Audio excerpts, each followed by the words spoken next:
श्री वल्लभाधीश की जय। श्री गुसाई जी परम दयाल की जय। श्याम सुंदर श्री यमुने महारानी की जय। श्री गिरिराज धरण की जय। श्री गोवर्धन नाथ की जय। श्री हरिराय महाप्रभु की जय। श्री गोपेश्वर जी महाराज की जय। चिंता संतान हंतारो यत्पादाम्बुजरे नव स्वीयानान्तान् निजाचार्यान् प्रणमामि मुहुर्मुहुः। यदनुग्रहतो जन्तु सर्वदुःखातिगो भवेत् तमहं सर्वदा वन्दे श्रीमद्वल्लभनन्दनम्। अज्ञानतिमिरान्धस्य ज्ञानाञ्जनशलाकया चक्षुरुन्मिलितं येन तस्मै श्रीगुरुवे नमः। नमामि हृदये शेषे लीलाक्षीराब्धिशायिनं लक्ष्मीसहस्रलीलाभिः सेव्यमानं कलानिधिं। चतुर्भिश्च चतुर्भिश्च चतुर्भिश्च त्रिभिस्तथा षड्भिर्विराजते यौसौ पंचधा हृदये मम।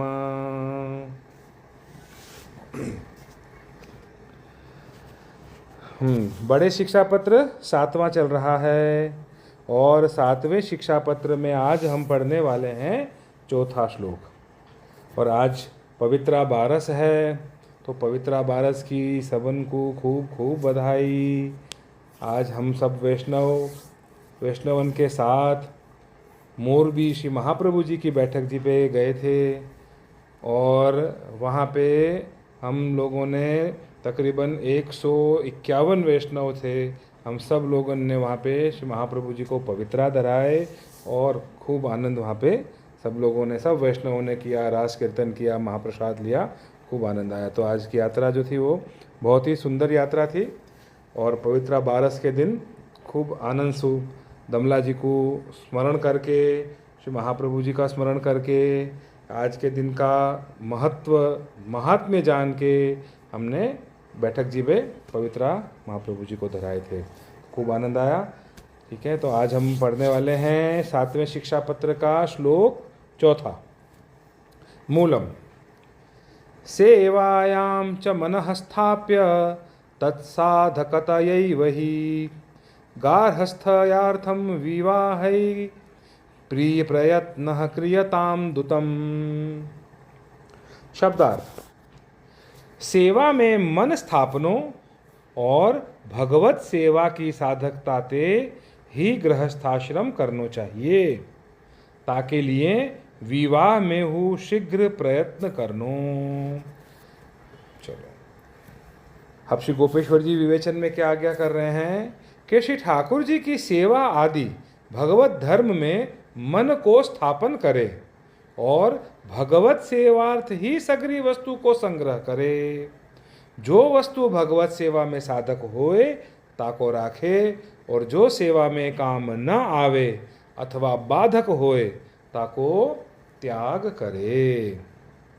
ठीक है, तो अपन ठाकुर जी की सेवा में अपना मन अपन को स्थापन करना है।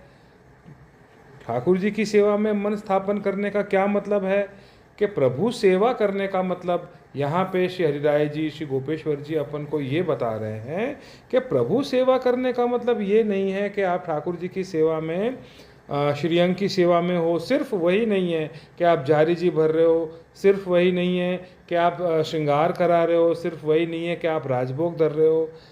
भगवत सेवा का मतलब यहाँ पे श्री राय जी अपन को ये बता रहे हैं कि भगवत सेवा के अर्थ ही सारी वस्तुओं का संग्रह करें। अपना जो जीवन है, एक वैष्णव का जो जीवन है, उस जीवन के लिए भगवत सेवार्थ जो भी संग्रह करना है वो भगवत सेवा के अर्थ ही संग्रह करना है।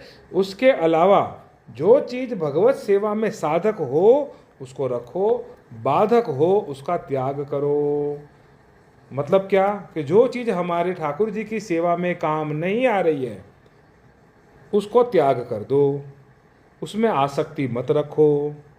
ठीक है, आगे क्या आज्ञा कर रहे हैं, यह गृहस्थाश्रम हु भगवत सेवार्थ ही जाने और विवाह आदि को प्रयत्न भगवत सेवार्थ ही करे।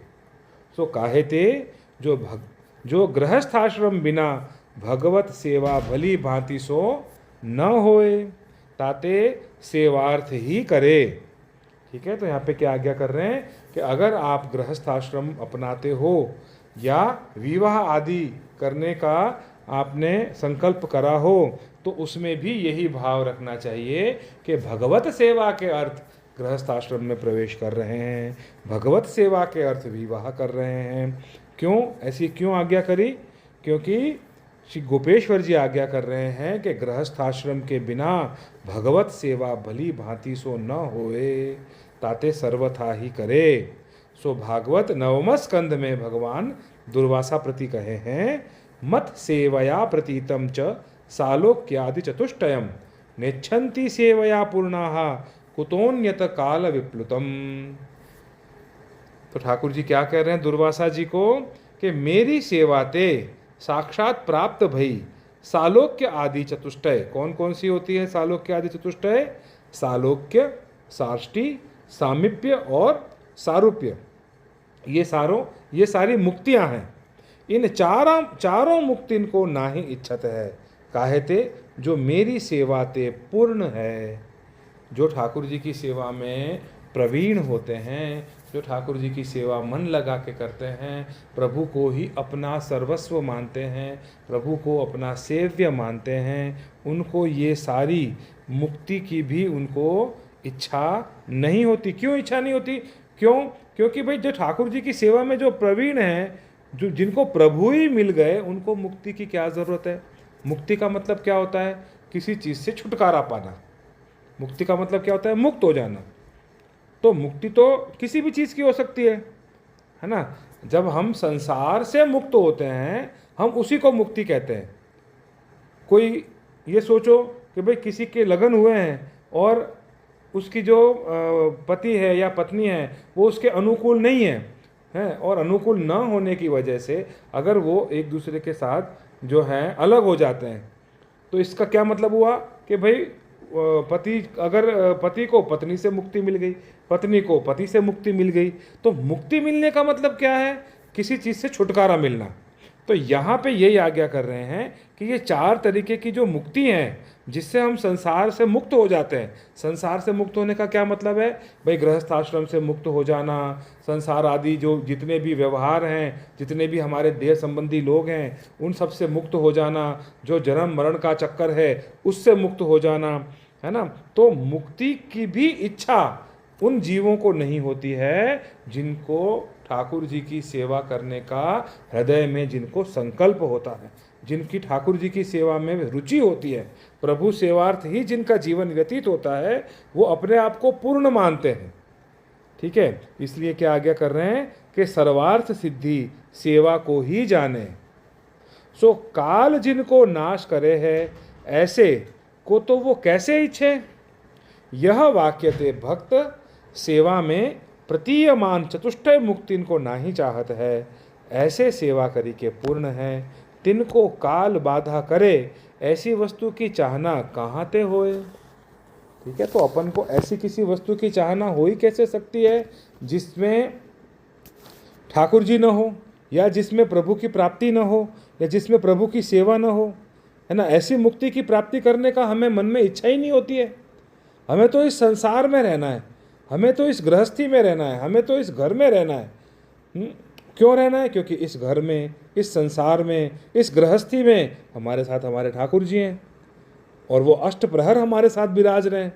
जब ठाकुर जी अष्टप्रहर हमारे साथ विराज रहे हैं, तो कौन सी मुक्ति चाहिए और क्या चाहिए, क्या किस चीज़ को प्राप्त करने की ज़रूरत है? एक बार सोचना अपने मन के अंदर, किस चीज़ को प्राप्त करना है। अगर ठाकुर जी अपने पास विराज रहे हैं, प्रभु अगर हमारे घर में विराज रहे हैं, हमारे साथ अष्टप्रहर ठाकुर जी अगर विराज रहे हैं, तो फिर हमें किस चीज़ की प्राप्ति करनी है और क्या चाहिए हमें हमारे जीवन में, एक बार सोचना। और सोचने के बाद, चलो मैं आप लोगों को एक बात पूछता हूँ। एक बार अगर मान लो कुछ मांगना है, अगर मांगने के लिए आपकी इच्छा हुई और मैं आपको 30 सेकंड का समय देता हूँ, कोई भी एक इच्छा करो, कोई भी एक वस्तु मांगो, तो आप लोगों को समझ में नहीं आएगा कि आप क्या मांगना चाहते हो, क्योंकि हमारी इच्छाएं इतनी सारी हैं। ठीक है, तो अपने ठाकुर जी की सेवा के लिए अगर हमारे पास प्रभु साक्षात विराज रहे हैं तो एक बार सोचो और क्या चाहिए। ठीक है, और जब हमें उस बात का उत्तर प्राप्त हो कि हमें और क्या चाहिए, तब उसके बाद जो हमें श्री राय जी और श्री गोपेश्वर जी आज्ञा कर रहे हैं उस बात का हम विचार करें कि भाई जो 4 प्रकार की मुक्ति की भी जिसको इच्छा नहीं है, जब प्रभु जिनके यहाँ पे साक्षात विराज रहे हो तो और उसको और क्या चाहिए, वो सेवा से ही परिपूर्ण है। ठीक है, तो ये वाला शिक्षा पत्र में हमने श्लोक जो है चौथा हमने आज पढ़ा। चलो 84 वैष्णवन की वार्ता, और 84 वैष्णवन की वार्ता में आज हम पढ़ने वाले हैं रामदास चौहान की वार्ता।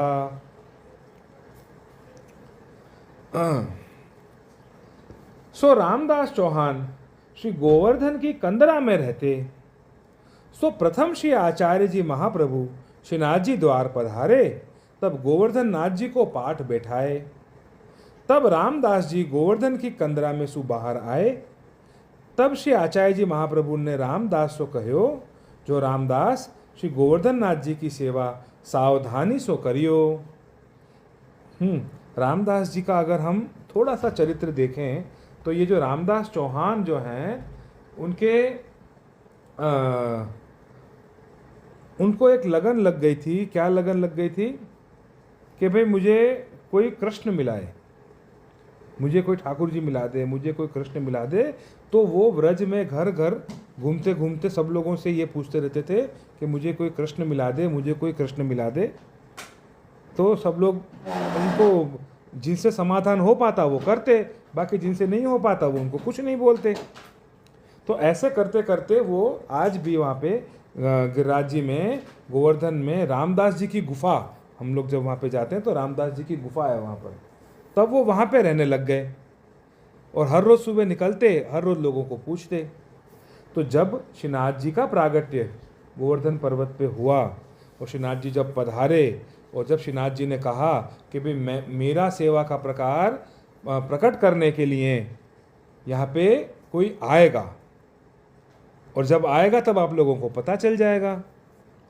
तो ऐसे करते करते जब श्री महाप्रभु जी यहाँ पे पधारे, गोवर्धन पधारे, और वहाँ पे जो सद्दू पांडे हैं और नरो हैं उनके यहाँ पे जब ठाकुर जी महाप्रभु जी पधारे तो महाप्रभु जी ने उन सब लोगों को ये कहा कि भाई श्रीनाथ जी जो यहाँ पे पधारे हैं वो उनकी सेवा प्रकट करने के लिए वहाँ पे पधारे हैं। अब जब सेवा में पहुँचने की बारी आई कि किसको सेवा पधराएं, तो सद्दू पांडे को कहा। सद्दू पांडे ने कहा कि भाई ये सारा प्रकार जो है मैं कैसे कर पाऊँ, यहाँ पे ये उनकी पूरी वो रहती है, बैठक रहती है, ये है, सारी बातें बताई। तो ऐसे 2-3 जने से जब महाप्रभु जी ने सेवा में आने के लिए वो कहा। अब रामदास चौहान के बारे में श्री महाप्रभु जी को तो पहले से ही पता था। अब रामदास चौहान को महाप्रभु जी ने आज्ञा करी, पूछा, कह रहे वो कहाँ गया जो सबको ये कहता था कि मुझे कृष्ण से मिलाओ, मुझे कृष्ण से मिलाओ। तब किसी ने कहा कि वो इस गुफा में रहते हैं। तो महाप्रभु जी ने रामदास जी को बुलाया और रामदास जी को बुला के आज्ञा की कि कृष्ण से मिलना है। तो उन्होंने कहा आपकी आज्ञा होगी, आपकी कृपा होगी तो अवश्य आप मिलवाओगे। तब सबसे पहले श्री महाप्रभु जी ने श्रीनाथ जी की सेवा रामदास चौहान को सबसे पहले सौंपी कि और आज्ञा करी कि रामदास गोवर्धन नाथ जी की सेवा सावधानी सो करियो। तब रामदास जी ने वहाँ एक मंदिर छोटो सो ईंटन को बनवायो।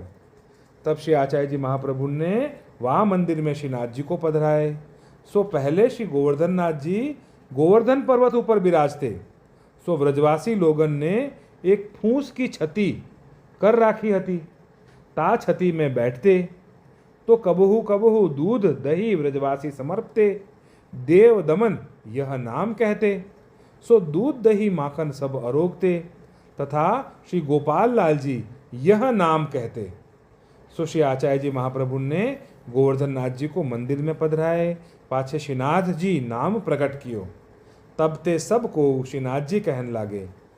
वे रामदास जी श्रीनाथ जी की सेवा करन लागे। तो वो श्री आचार्य जी महाप्रभु उनके ऐसे कृपा पात्र भगवती हैं, ताते इनकी वार्ता कहाँ ताई कहिए। श्री वल्लभाधीश की जय।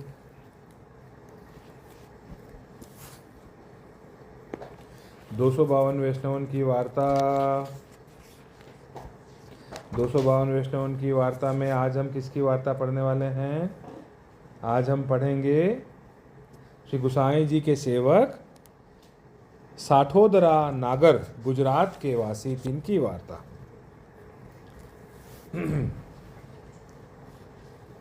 सो वे वैष्णव जा गाम में रहते, वा गाम में एक दूसरो वैष्णव रहतो हतो। सो दोनों परस्पर मिलाप रखते हते और हिल मिल के भगवत सेवा करते हते। सो एक दिन दो जने जल भर के आवते हते। रास्ता में एक वैश्या को घर हतो, वाकी बेटी नृत्य करती हती। सो साठोदरा वैष्णव ने देखी। सो वैश्या की बेटी दैवी जीव हती, जासू वे देखवे को ठाड़े रही गए। तब दूसरो वैष्णव अपने घर आयो। वह दूसरो वैष्णव मन में समझियो, जो ये विषय ही है, या को संग न करनो। और स्त्री सो कही, जो साठोदरा वैष्णव मुँह को बुलाए वे आवे, तो तुम कहियो कि घर में नाही है।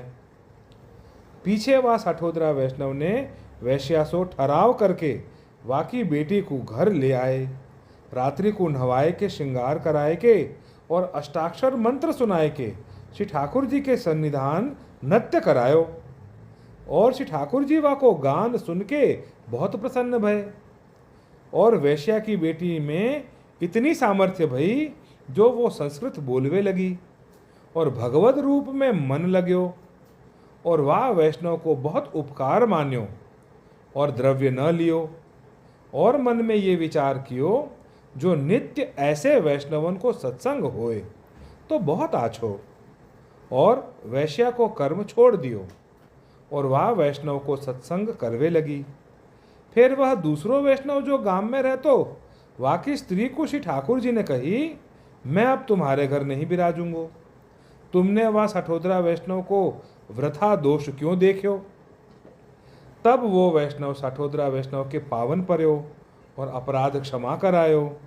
जब सु साठोदरा नागर और दूसरो वैष्णव तथा वेश्या की बेटी दोनों तीनों मिलके भगवत वार्ता नित्य करते।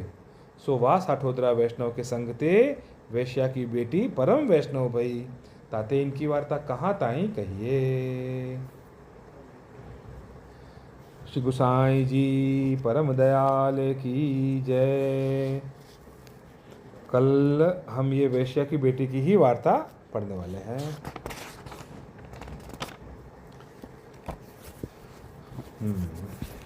चलो, आश्रय को पद, आश्रय का पद करेंगे सब लोग साथ में। गोवर्धन की रहिए तरेटी, श्री गोवर्धन की रहिए। नित्य प्रतिमदन गोपाल लाल के, नित्य प्रतिमदन गोपाल लाल के। चरण कमल चितलइए तरेटी, श्री गोवर्धन की रहिए। तन पुलकित ब्रज रज में लौटत, गोविंद कुंड में नहिए। रसिक प्रीतम हित चित की बातें, रसिक प्रीतम हित चित की बातें। श्री गिरिधारी जुसो कहिए तरेटी, श्री गोवर्धन की रही गोवर्धन की रही तरेटी, श्री गोवर्धन की रही।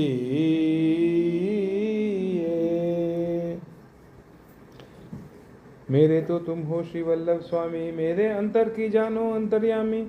तुम सरखो नहीं दीन दयाल, मो सरखो नहीं कामी। रसिक कर जोड़ विनती करे, चरण शीश नामी। एक पलक जो रहिए वृंदावन, एक पलक जो रहिए, जन्म जन्म के पाप कटत हैं, जन्म जन्म के पाप कटत हैं। कृष्ण कृष्ण मुख कहिए वृंदावन, एक पलक जो रहिए। महाप्रसाद और जल यमुना को तनक तनक भर लइए। सूरदास वैकुंठ मधुपुरी, सूरदास वैकुंठ मधुपुरी। भाग्य बिना कैसे पइए वृंदावन, एक पलक जो रहिए, एक पलक जो रहिए वृंदावन, एक पलक जो रहिए। श्री वल्लभाधीश की जय। आशीर्वाद आशीर्वाद।